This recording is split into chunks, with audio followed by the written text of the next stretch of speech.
அனைவருக்கும் வணக்கம். இன்னைக்கு மகேஷ் ஐயர் அஃபிஷியல் இந்த சேனலில் உங்கள் எல்லாரையும் சந்திக்கிறதுல ரொம்பவே மகிழ்ச்சி. மகேஷ் ஐயர் சார் நம்மளோட இணைந்திருக்காங்க. வணக்கம் சார். நமஸ்காரம். நல்லா இருக்கீங்களா? நல்லா இருக்கேன் சார். விநாயகர் சதுர்த்தி ஸ்பெஷல் 2024 விநாயகர் சதுர்த்தி எப்படிலாம் கொண்டாடலாம்? விநாயகர் சதுர்த்தி வரக்கூடிய சனிக்கிழமை நாள் வந்துடுறது. இந்த சனிக்கிழமை நாள் வரக்கூடிய இந்த விநாயகர் சதுர்த்தி 7/9/2024 ரொம்பவுமே விசேஷகரமான சதுர்த்தி. இந்த சதுர்த்தி வழிபாடு மிகப்பெரிய பலன்களை கொடுக்கக்கூடியதாக இருக்கும். விநாயகர் வெவ்வினை வேறறுக்க வல்லான்னு சொல்லுவார். வினைகளை தீர்க்கக்கூடியவர் விநாயகர் பெருமான். அவ்வளவு சிறப்பு வாய்ந்த விநாயகர் பெருமானுக்கு நல்ல வழிபாடுகள் பண்ணுறது. தினந்தோறும் பிள்ளையார வழிபாடு பண்ணோன்னு சொல்லுவாள். அதுக்கப்புறம் பக்ஷ வழிபாடு, சங்கடாகர சதுர்த்தி, சுக்ல சதுர்த்தின்னு 2 சதுர்த்தி வழிபாடுகள் நீங்கள் பார்த்துருப்பேன். அடுத்தது பார்த்துட்டேன் அப்படின்னு சொன்னால் விநாயகர் சதுர்த்தி. இந்த விநாயகர் சதுர்த்தி வழிபாட்டுக்கு ரொம்பவுமே மகத்துவம், முக்கியத்துவம் பெரியவங்க சொல்லியிருக்காங்க.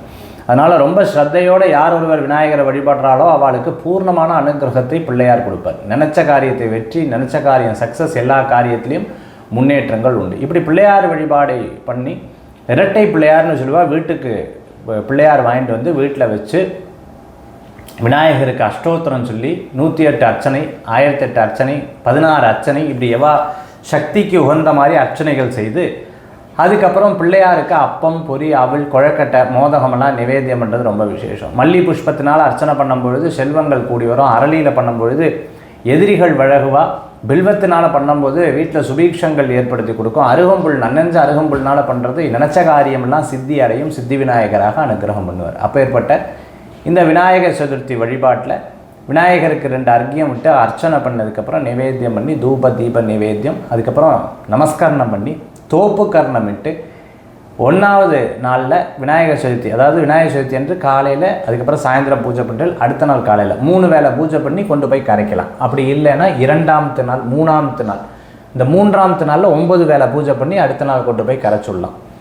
அந்த புனர் பூஜைன்னு சொல்லுவாள். டெய்லி காலையில் சாயந்தரம் பால் பழம் வச்சு நிவேத்தியம் பண்ணணும். அது ரொம்ப முக்கியமான விஷயம். அதுக்கப்புறம் பார்த்துட்டோம்னா 6வது நாள், 9வது நாள், எந்த நாளில் முடியுமோ கொண்டு போய் கரைக்கிறது ரொம்பவுமே விசேஷமான பலன்களை கொடுக்கும். இவர் உற்சவ பிள்ளையார்னு சொல்லுவாள். கோயிலில் எப்படி மூலவர் பூஜை பண்ணதுக்கப்புறம் விசேஷ காலங்களில் உற்சவர் எழுந்தருளி அவருக்கு முழுமையான சக்தி இருக்கோ, அதே மாதிரி வீட்டில் விநாயகர் படம், விநாயகருடைய சிலை எல்லாம் இருந்தாலும் இந்த உற்சவர் பிள்ளையாருக்கு விநாயகர் சதுர்த்தி அன்று சிறப்பான ஒரு விசேஷங்கள் நடக்கக்கூடிய நாளாக இருக்கும். இந்த நாளன்று சிறப்பாக வழிபாடு பண்ணுறது உண்மையான பலன்களை கொடுக்கும்.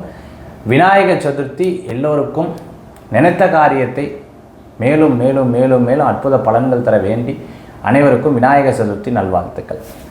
சார், இப்போ விநாயகரை பற்றி ரொம்ப அழகாக சொன்னீங்க. விநாயகர் சதுர்த்தி அன்னைக்கு நான் எல்லாருமே விநாயகர் களிமண் விநாயகரை வாங்கிட்டு வந்து பூஜை பண்ணுறது வழக்கம். ஆனால் ஒரு சில பேர் தங்கள் வீட்டில் இருக்கக்கூடிய விநாயகரையே வழிபடுறாங்களே, அந்த மாதிரி பண்ணலாமா? பொதுவாக விநாயகர் பெருமானை எப்படி வேணால் வழிபடலாம்னு ஒரு சாஸ்திரம் சொல்லப்பட்டிருக்கு. நீங்கள் இந்த பூஜை அப்படி பண்ணணும், இப்படி அப்படி இல்லை. அவருக்கு 2 அருகம்புல் வச்சு விநாயகான்னு கூப்பிட்டாலே 2 நிமிஷத்தில் ஷணத்தில் டக்குன்னு ஓடி வந்துடுவாராம். அவர்கிட்ட இருக்கக்கூடிய சிறப்புகள் அதுதான். விநாயகர் பெருமானுடைய சிறப்புகள் சொல்லி வழிபாடு பண்ணும்பொழுது அவர் எல்லா விதமான காரியத்தையும் நல்குவார், எல்லா விதமான காரியத்தையும் வெற்றி கொடுப்பாருங்கிறது தான் சத்தியம். அதுதான் உண்மையும் கூட. விநாயகருக்கு வீட்டில் வச்சு வழிபடக்கூடிய தெய்வமும் வைத்து வழிபடலாம். அது பாரம்பரியமாக வச்சு வழிபாடு பண்ணிட்டு இருக்கிறவா சிறப்பாக பண்ணுறா.